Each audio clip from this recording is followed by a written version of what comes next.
Judgment, condemnation, and guilt, these are terrible burdens to carry around. It could be anger at the driver who cut you off on the road. It could be old resentment towards a family member. It could be guilt about something from your past. The solution, of course, is forgiveness. But often we get stuck on forgiveness. And I think the reason that we get stuck is that we make the mistake of thinking of forgiveness as being a decision that is to be made.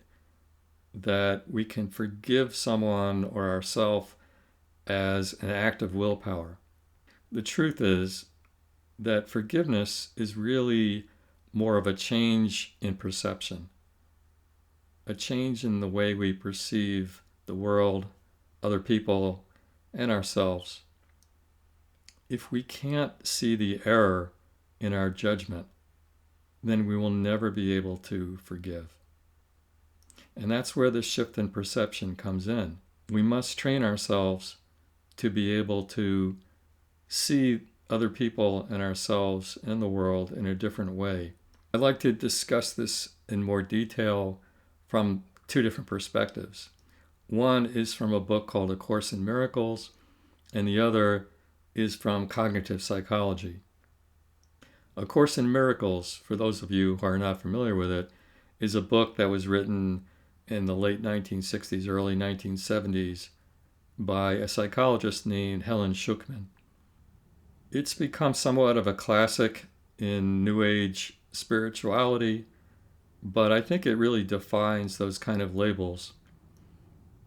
It uses the terminology of Christianity, but in a way that's very different from the doctrine of Christianity. And terms like forgiveness are used in a way that aligns with spiritual and psychological truths. So one of the main themes in A Course in Miracles is the idea of forgiveness.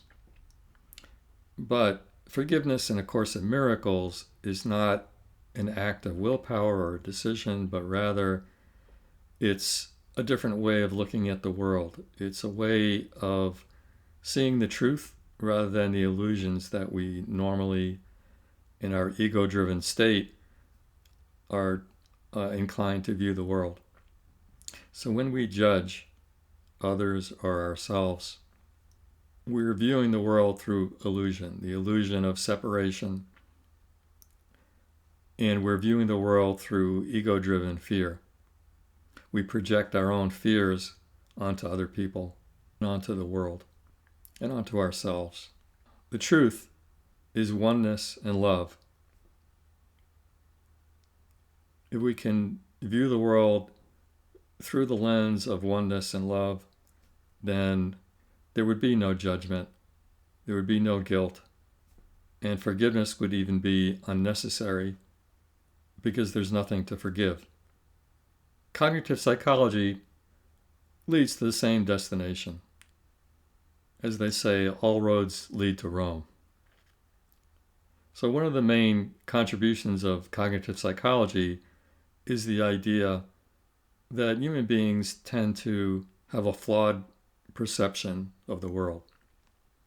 We tend to perceive things through what are called biases or mental shortcuts that probably arise from evolutionary reasons for survival purposes, to be able to help us to simplify thought processes to make quick decisions. One of the main biases in cognitive psychology is the fundamental attribution error. According to this fundamental attribution error, we tend to look at human behavior and judge it as being caused by personality and character traits, rather than the truth, which is that most behavior can be explained by circumstances that we find ourselves in. So, for example, the driver who cuts us off on the road, we get angry at the person and we think that that's a rude person, that's a bad person, when the truth is that we don't really have enough information to be able to make that kind of judgment. If we had access to all of the relevant information, we would reach a different conclusion because we would understand that the behavior was probably circumstance driven. So rather than judge the behavior, we should accept the fact that our perception is not perfect. And just accepting the flawed nature of our perception and the biases through which we view the world goes a long way towards allowing us to forgive.